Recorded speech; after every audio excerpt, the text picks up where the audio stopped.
Welcome to another episode of CTR TV. Today we are particularly delighted to welcome back our former assistant pastor, Father Giovanni Schiesari. Benvenuti ai genitori di Don Giovanni e ai parenti in Italia che stanno guardando.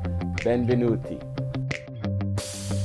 Father Giovanni, welcome to you as well. Thank you, Father. Very happy to see you again. Very happy to be back. Yeah. Wonderful. I'm going to start with a serious question.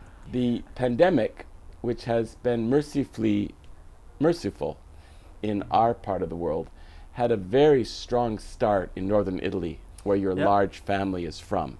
Yeah. How has it gone for them? Well, my family was very fortunate or blessed, I would say. Verona is very close to Bergamo, where the epicenter of the pandemic in Italy was. But basically, Verona is to Italy as Vancouver is to Canada. So they didn't have a lot of cases. And among my family, I have a lot of relatives. Only my cousin's husband got the virus, but he's in his early 30s, so he recovered pretty fast. So among all my siblings and relatives, none of them got the virus. So we're very happy. Yeah, that is wonderful, because we were praying about your family. Yeah. Because it's a very large family. How many brothers and sisters? We're 12 of us. There is 7 boys and 5 girls. Nieces and nephews? I got 21 nieces and nephews and 3 on the way. So it's gonna be 24. Congratulations. That's wonderful. Next question is also serious. Do you miss us at Christ the Redeemer? Oh, I do. Big time. I've been away for already a year now. And I moved from here, went to Richmond, and then from Richmond to Langley, and St. Joseph in Langley it was built by the same architect who built Christ the Redeemer, so it's very similar. So when I went there, I went like, wow, it reminds me of Christ the Redeemer. So it was You felt quite at home. Yeah. Now you were at St. Paul's in Richmond, where they've always had a very strong youth program. Were you quite engaged with youth? Yeah, we had 3 groups. You know, the first group is called Spirit, which is grades 6 and 7. Then Life Team, which is teenagers, high school students, and then SPIAC, which is the young adult group. And I was helping the leaders, and they kept me busy. What does SPIAC stand for? SPIAC stands for St. Paul Young Adult Community. Sounded kind of like something from James Bond or something. Now you're at St. Joseph's in Langley, and a youth ministry there as well? Yeah, we have a youth minister, and there is a lot of kids. It's larger than St. Paul's. The youth groups, there's more people, there's larger families. They have a lot of large families down there. And we are still dealing with the virus, so we do meet in person, but smaller groups. You are as much a priest of the Archdiocese of Vancouver as I am, but you studied at our missionary seminary. Yeah. Do you still harbor that missionary drive? Yeah, when I was down in Richmond, I was so happy to be down there with the Asian community. My desire is to go to Asia to evangelize. And when they moved me to Langley, there's more.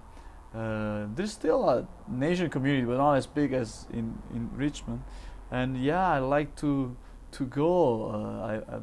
But if it is not Asia, it could be, Canada or anywhere in the world, wherever. The world is a missionary world right now.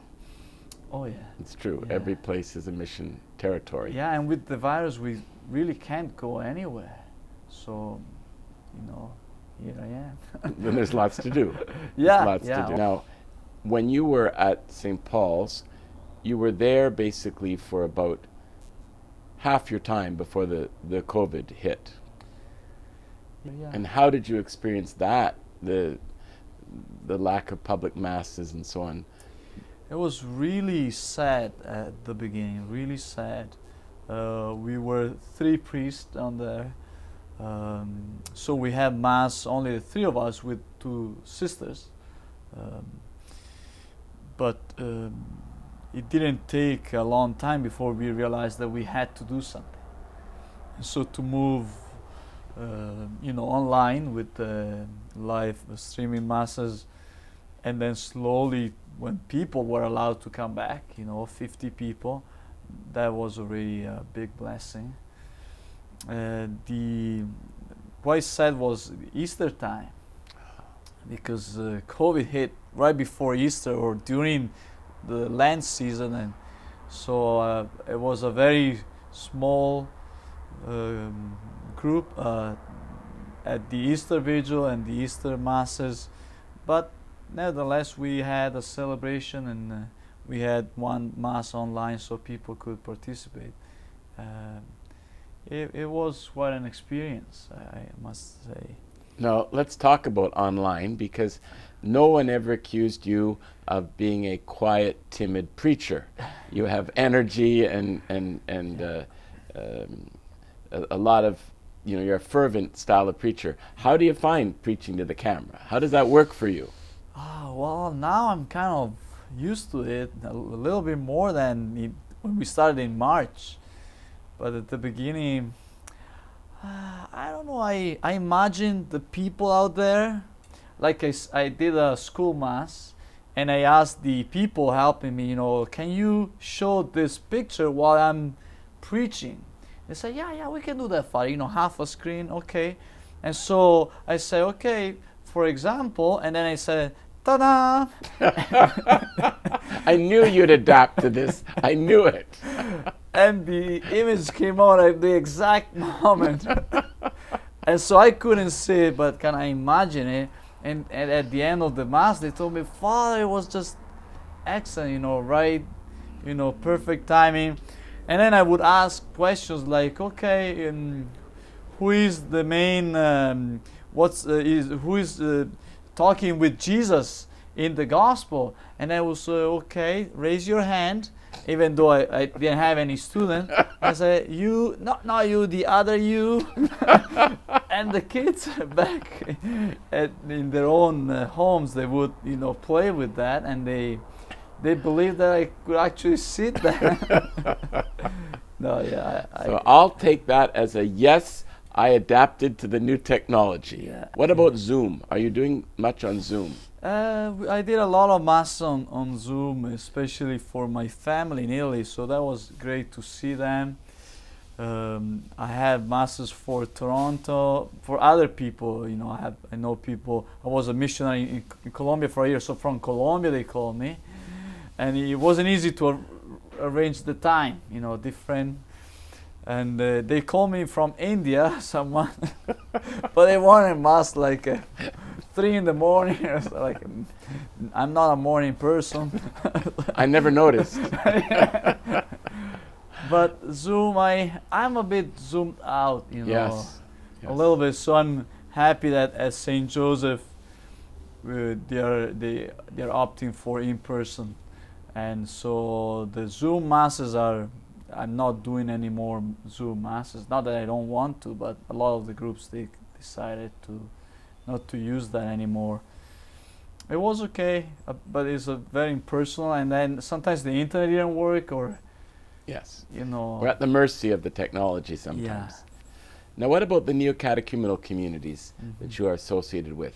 How are they meeting? So we had Zoom masses until maybe a few weeks ago. We started to meet in person, and that still not everyone is okay with that. Some people are still afraid, so you don't have the whole group coming. It's maybe 20 people or 30 people. But right now we decided not to have Zoom masses anymore. So you get together? We get together in small groups, and it's working out. If you do it well, we meet in very large rooms. So, and then you sanitize any chair, and so yeah. We're running out of time, but how about a happy memory you have from Christ the Redeemer? A Happy Oh well, I'll never forget the fiesta dinner. No, fiesta night. I can't remember. Where we had paella, right? Paella.